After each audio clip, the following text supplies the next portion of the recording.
നമസ്കാരം, IUV ബ്ലോഗ്സിലേക്ക് സ്വാഗതം. എന്റെ പേര് മേഘ. ഇതാ ഞാൻ ഇന്നൊരു ട്രിക്ക് ആയിട്ടാണ് തോന്നിയിരിക്കുന്നത്. നമ്മൾ ഷർട്ട്സ് ഹാങ്ങറിലാണ് നമ്മൾ കബോർഡിന്റെ ഉള്ളിൽ സൂക്ഷിച്ചു വെക്കാം. അപ്പോൾ ഹസ്ബൻഡിനെ സംബന്ധിച്ച് ഒരുപാട് ഷർട്ട്സ് ഉണ്ട്. കബോർഡിന്റെ ഉള്ളിലാണെന്ന് വെച്ചിട്ടുണ്ടെങ്കിൽ ഹാങ് ചെയ്യാനുള്ള സൗകര്യം വളരെ ലിമിറ്റഡ് ആണ്. അപ്പൊ ഞാൻ ആദ്യം ഇപ്പോൾ ഹാങ്ങറിനെ എന്നിട്ടാലും ഒരെണ്ണം എടുക്കുമ്പോൾ അടുത്തത് വീഴും. ഇത് തന്നെ പരിപാടി. അപ്പോൾ ഞാൻ കണ്ടെത്തിയിട്ടുള്ള ഒരു ട്രിക്കാണ് കേട്ടോ. ഇത് എത്ര ഷർട്ട് വേണമെങ്കിൽ ഒരു നാല് അഞ്ച് ഷർട്ട്സ് ഒക്കെ ഒരു ഹാങ്ങറിനെ നമുക്ക്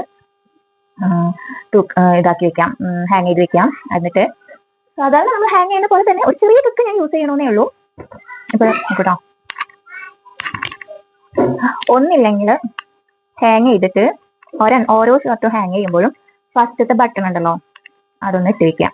ഫസ്റ്റത്തെ ബട്ടൺ മാത്രം ഒന്ന് ഇട്ട് വെക്കാം. അത് കഴിഞ്ഞിപ്പോ സെക്കൻഡ് ഒരു രണ്ടാമത്തെ ആണെന്ന് വെച്ചിട്ടുണ്ടെങ്കിൽ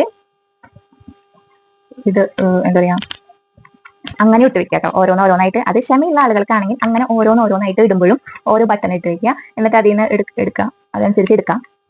ഇനി നമുക്ക് ഇത് ഡെയിലി ഇങ്ങനെ മാറി മാറി യൂസ് ചെയ്യുന്നവരാണെങ്കിൽ ബട്ടൺ അഴിക്കലൊക്കെ ബുദ്ധിമുട്ടല്ലേ. അപ്പൊ നമ്മള് ആദ്യത്തെ രണ്ടാമത്തേനൊന്നും ഇടില്ല ബട്ടൺ. അപ്പൊ ഇതിപ്പോ മൂന്നാമത്തെ ഷർട്ടാണ് കേട്ടോ ഹാങ് ചെയ്യണേ. മൂന്നാമത്തെ ഷർട്ട് ഹാങ് അതിന്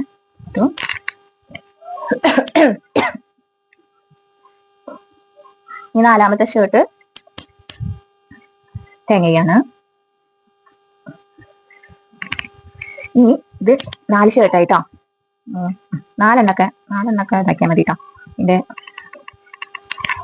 എന്നിട്ട് അവസാനത്തെ ഷർട്ട് ഇടുമ്പോൾ നമ്മൾ ഈ ഹുക്ക് ലാസ്റ്റത്തെ ഷർട്ടിന്റെ ഹുക്ക്, ആദ്യത്തെ ഹുക്ക് ഇട്ട് വെക്കാം. ഇനി ഇതിന് സെർച്ച് ചെയ്യണമെങ്കിൽ ഏത് ഷർട്ടാണെന്ന് നോക്കി എടുക്കാനൊന്നും കുഴപ്പമില്ല. ഈ ബട്ടൺ എടുക്കുക, അടുത്തത് പോവുക, ഇടാനായിട്ട്. ഇതൊരു നല്ലൊരു ട്രിക്കായിട്ട് നിങ്ങൾക്ക് ഉപയോഗിക്കാവുന്നതാണ് കേട്ടോ.